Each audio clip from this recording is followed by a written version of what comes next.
There are 4,200 religions in the world. Most people inherit one at birth. I chose not to inherit, but to test. Of course, you can't test everything. So I ran them through a filter. 3 questions.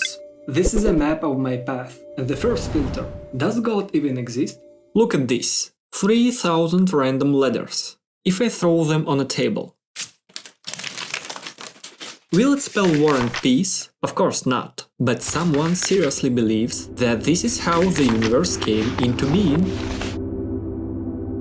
When I realized there are thousands of religions and philosophies on Earth, I asked myself the most obvious and the most difficult question. Does God even exist? Because if he doesn't, then all religions are just human stories. But if he does, then there must be a way to understand what he wanted to tell humanity.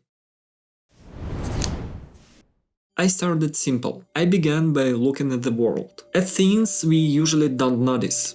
The clouds, the symmetry of leaves, the beating of the heart.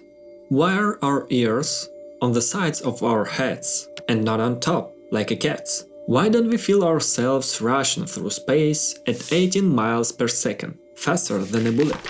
Why does a rainbow always have 7 colors, and not 1 or 3? We ask this question as children, and then, for some reason, we stop. But the world hasn't stopped being strange, and it hasn't stopped being precise. Everything around us follows laws, and where there is a law, there must be a lawgiver. For example, if I told you there's a creature on Earth with 9 brains and 3 hearts, would you believe me? It sounds like science fiction, but it lives in the ocean. Look, 3 hearts, 9 brains, 1 is the central brain, and 8 are in its arms. Each arm thinks on its own. It senses, remembers, makes decisions, and yet nothing gets confused. It lives like a small universe, where every part knows its role. Can you guess? An octopus. Now someone might say, just millions of years of random accidents, and here we are. A mollusk engineer. But randomness isn't that precise, and I realized, if randomness can't explain even a single octopus, how could it explain a human being? So what about the universe itself? Have you ever wondered where the word universe comes from? We use it every day, but rarely stop to ask what it actually means. While you are thinking about that, look around. Physics tells us everything follows cause and effect. Every effect has a cause, but what does that really mean? If I see a footprint in the sand, I know someone walked there. If I see a written word, someone wrote it. So why? When we look at a gigantic system where billions of laws work in perfect sync, do we say it's just a coincidence? Even scientists far removed from religion admit the universe is finely tuned. Change a single constant and there would be no planets, no life, no us. So what does the word universe really mean? In Arabic, it comes from a root meaning a sign, a hint that the world doesn't just exist, it points. I teach logic, and when people learn about this, they often smile. Logic and religion? Seriously? But let's see who's truly logical. If we calculate mathematically using probability theory, there are only 2 options. 1. The universe has a creator. 2. Everything happened by chance. The result looks like this. There is a creator, 99.99999999999% random, 0.000000001%. But this is just an example. Roger Penrose, a Nobel laureate in physics, calculated the probability of the universe's random creation as approximately 0.010 to the power of 10 to the power of 123 zeros 1%. Simply put, this number is impossible to even write down. Even if we filled every millimeter of the universe with zeros, there still wouldn't be enough space to finish the entry. Simply put, a random universe is impossible. To make this clearer, let's do a quick experiment. Look at me, you don't know me, right? Now imagine I ask you, what do you think I have in my pocket? And I give you 3 options. An iPhone, a rock I've been carrying around for 3 days for no reason, or a small live giraffe. Be honest, which one would you pick if we distribute the probabilities? iPhone approximately 90%, rock about approximately 10%, small giraffe approximately 0.0000001%. Have you ever seen a tiny live giraffe? Okay, let's imagine physicists invent a device that can shrink a giraffe and keep it alive. Then they invent a human giraffe translator, and the giraffe agrees to live in my pocket and pay rent in leaves. The probability of such a scenario is 0.601%. But even this giraffe, who pays rent and talks to me, is trillions of times more likely than the random creation of the universe. Logic and probability theory work on a simple principle. The more probable option is preferred. This is basic everyday logic, the kind we use all the time. For example, if the forecast shows a 99% chance of heat, you don't bring a sled with you, just in case. So why, when it comes to the origin of the world, do so many people forget this same logic? If someone chooses the less probable option against facts and reason, that's no longer science, but faith. So, if the probability of the universe's random origin is lower than finding a giraffe in my pocket that pays rent and talks to me, the conclusion is obvious. But why not 100%? Probability theory says the probability of God's existence is 99.99999 and so many nines that the universe would end before they do. And still, some people say, well, that's not enough to believe in God. They're missing that 0.000000000 because the probability is small, but it's still not zero. Even the most accurate DNA paternity test doesn't give 100%. It gives 99.999%. But in the real world, that's enough to make decisions. So why isn't it enough when it comes to a creator? We can calculate the mass of a star, see an atom, and detect gravitational waves. But why in this world can't we see God? Because God is not part of the universe, and science works with what can be measured and touched. God cannot be seen through a microscope or a telescope. He is not a body, not energy, not an object of scientific study. He created space, time, and the rules by which science operates. And trying to find him within those rules is like searching for the author of a book inside the letters themselves. This is exactly why, in this world, probability will never reach 100%, because the creator cannot be studied with instruments created for creation. God exists outside the system of measurement. Science cannot provide absolute proof, but logic leads 100% conclusion. So, a random universe isn't science, but faith in the improbable. What we observe isn't chaos, it's a system. And any system presupposes a mind that established it. So, what's in my pocket? I told you no one would notice me.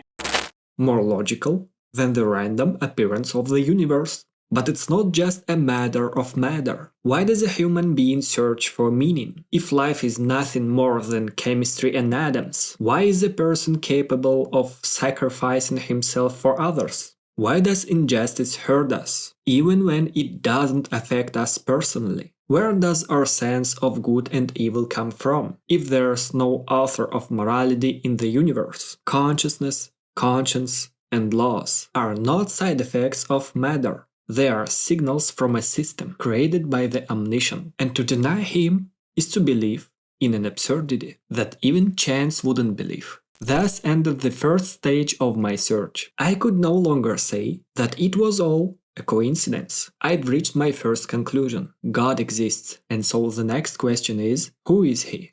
Sometimes we sit next to our children and there's silence between us. Not because we don't love them, but because we don't know what to talk about. I caught myself saying the same thing over and over again. How was your day? Fine. And that's it. So our team created something simple that truly changed our evenings.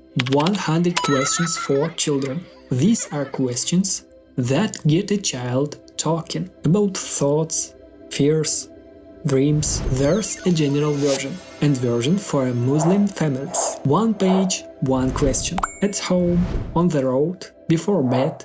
It costs $4.99 and the evenings you get are priceless. Link in the description. If God exists, why do people see him so differently? From the pharaohs of Egypt to 21st century philosophers, humanity has called God by hundreds of different names, but the question remains the same. Who is he really? I've often been told, all religions talk about the same thing, but it was enough to ask just one question. Who is God? And it became clear, the difference isn't just in rituals, the difference is in the gods themselves. We are not arguing about traditions, we are talking about different beings to whom people have given the word God. You think you know religions, but now you'll realize that you know nothing. Now I'll show you the 5 largest religions in the world, but I won't tell you which one is which. You'll try to guess for yourself. The world's first religion has over 330 million gods. Yes, millions. Almost every person can have a personal god, and the gods themselves can die and be reborn. For example, there's a temple where 25,000 rats live. They are believed to be the reincarnated souls of saints. A woman is worshipped there, who is considered an incarnation of a goddess. After her death, the temple was filled with rats, and if a rat runs across someone, it's considered good luck. There's karma, yoga, reincarnation, vegetarianism, and there is no eternal heaven and no eternal hell. What religion do you think this is? Hinduism. 1.1 billion followers. The second religion is the complete opposite of the first. There are no gods to worship, no prayers, no petitions, no appeal to the Creator, because here there's simply no Creator. The founder of this religion taught that the root of human suffering is life itself. That existence is an endless cycle of birth, pain and death, and the only way out is to break this cycle. The goal here is not to know God, the goal is to disappear, to escape the wheel of rebirth, to dissolve into a state of nirvana, where there is no personality, no I, no even the very fact of existence. Here too, there's karma, yoga, reincarnation, and there is no eternal heaven and no eternal hell. What religion do you think this is? Buddhism. 500 million followers. The third religion has one God, but you can't simply come to him. This religion doesn't invite others. It isn't missionary. It doesn't seek expansion. Its followers number only about 15 millions, compared to billions in other traditions. Here it's believed that God made a special covenant, not with all of humanity, but with one specific people, and he gave a law, not to everyone, but only to them. You can believe in this God, you can respect him, but if you are not from these people, you are not part of the covenant. Even if your father is from these people, but your mother isn't, according to their law, you are still considered an outsider. Judaism. 15 million followers. In the fourth religion, they say there's one God, but in 3 persons. Unlike the first religion, where we saw a woman considered the incarnation of a goddess, here we see a man considered the incarnation of God. They believe that he is at the same time a man and God, and the Son of God. They claim that the Creator himself entered the world in a human body. He was born, he lived, he died, and then he was resurrected. Christianity. 2.3 billion followers. We've gone through 4 religions trying to understand who God is. But what if we started with the wrong question? Let's ask a different one. What can't be God? For example, can a glass be God? What if it breaks? Okay, what about me or you? We age, we get sick, we make mistakes. Does that sound like God? And what about the earth? It cracks, it trembles, it burns.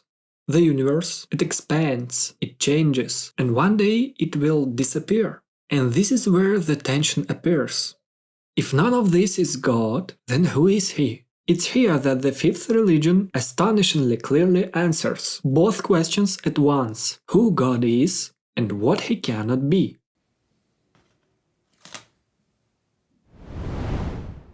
In the fifth religion, God is one, without sons, without intermediaries, without likenesses. He is neither human nor part of the world. He is above time and space, not energy, not an idol, not a spirit moving from body to body, and not the universe itself. He is independent of the laws of the universe. The laws of the universe depend on Him. God is one, without form, without image, without parts, unborn, not having given birth, and undying, independent of the matter He Himself created, not belonging to one people, one culture, or one era. He is the Lord of all worlds, the creator of all that exists. He creates whatever He wills. And unlike other traditions, you need not only believe, you need to understand it, because nothing in this world belongs to you. Everything what's in the heavens, what's beneath the earth, and what's within you belongs to Him. You think you control anything?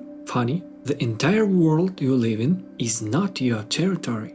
It's His space, His time, His laws. You are just a guest. Who thinks he owns the room? Simply because he was allowed inside. Everything in the heavens and on the earth belongs to Him. And not just because it's written in the Holy Scriptures, but because it could not be otherwise. The entire universe worships Him. Every star, every particle, every atom, even your shadow, it falls before Him before it falls before you. You can argue, you can deny, you can be angry, but you do all of this in a world that obeys Him, not you. He has no rival, no equal.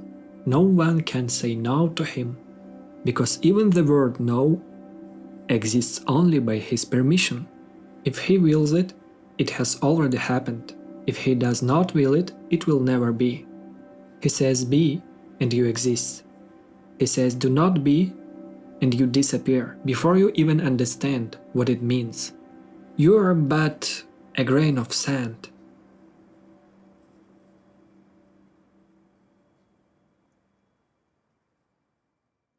And yet, in all His greatness, in all the immensity of the universe, He has not forgotten you. You are not an accident, not a mistake, not dust, a grain of sand in the hands of the One who never errs, cared for by the Creator of all worlds Himself. Every breath you take is permission to live. Every night you've lived through is protection. Every thought you've been able to think is a gift.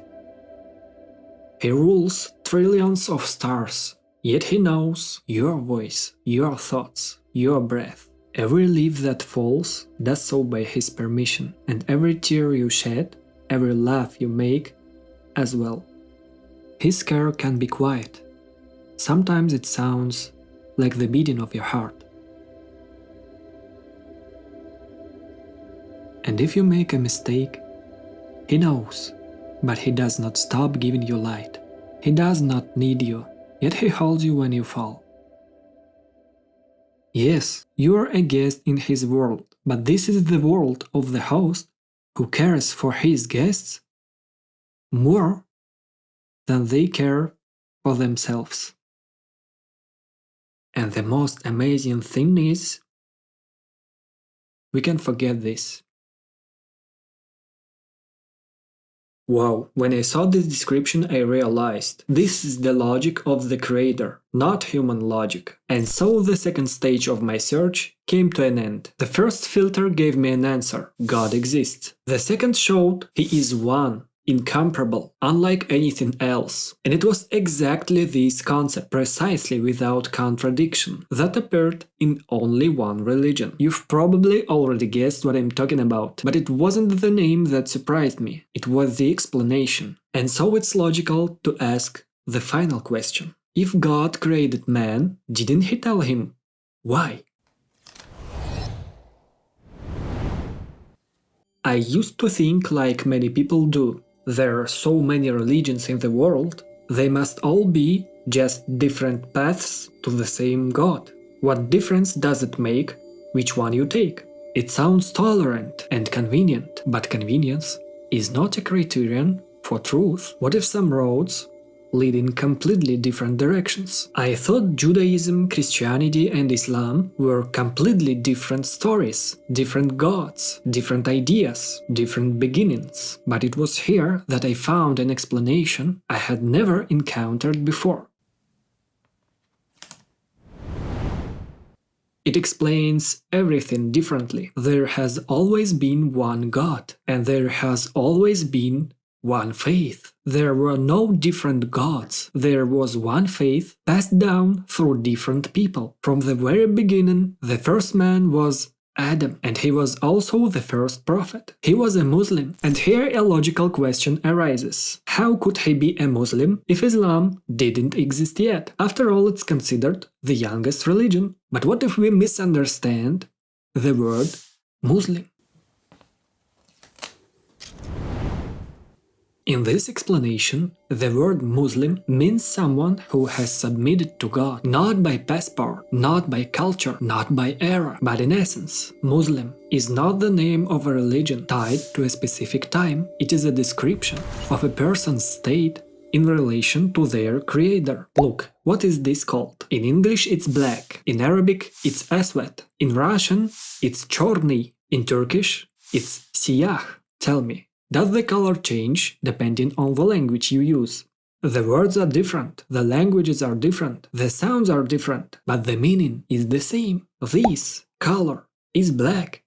It's the same thing here. In Russian it's musulmanin, in English it's Muslim, in Turkish it's Müslüman, in Arabic it's Muslim, and the meaning is one who has submitted to God. Adam, of course, didn't pronounce the word Muslim. We don't even know what language he spoke. But that doesn't change the essence, because what matters is not the sound of the word, but its meaning. No matter how it sounds in different languages or in different eras, the essence remains the same, because for God, it's not the name that matters, but the state of the heart. What if I told you that a Muslim is required to believe in Jesus? This explanation states all prophets come from one God. They're all part of one chain. Noah, Abraham, Moses, Jesus, and many others we don't even know about. Not competitors, not founders of different religions, but messengers from the same source. And here's what struck me. If someone calls himself a Muslim, he is required to believe that Moses was a prophet. He is required to believe that Jesus was a prophet. Anyone who submits to God is required to accept all the prophets. If he rejects even one, he is no longer a Muslim. But if all prophets come from one God, why are there so many religions in the world? And here, for the first time, everything came together. Every time God sent a prophet, some people accepted him, others refused.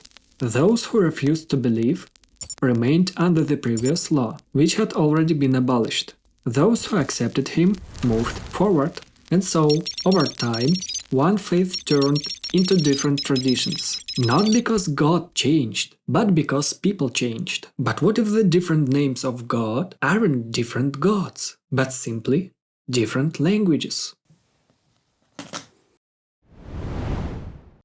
In ancient Hebrew, God is called Eloah, in Aramaic, Allah, in Arabic, Allah. These are the languages spoken by Moses, Jesus, and the Prophet Muhammad, peace be upon them all. So here's the question. Is that really a coincidence? This clarifies an important point. This system does not claim to be a new religion. It claims to be a continuation of the same faith. But then another question arises. If God continually sent prophets, why aren't there any now? Here a direct answer is given. The last prophet is Muhammad.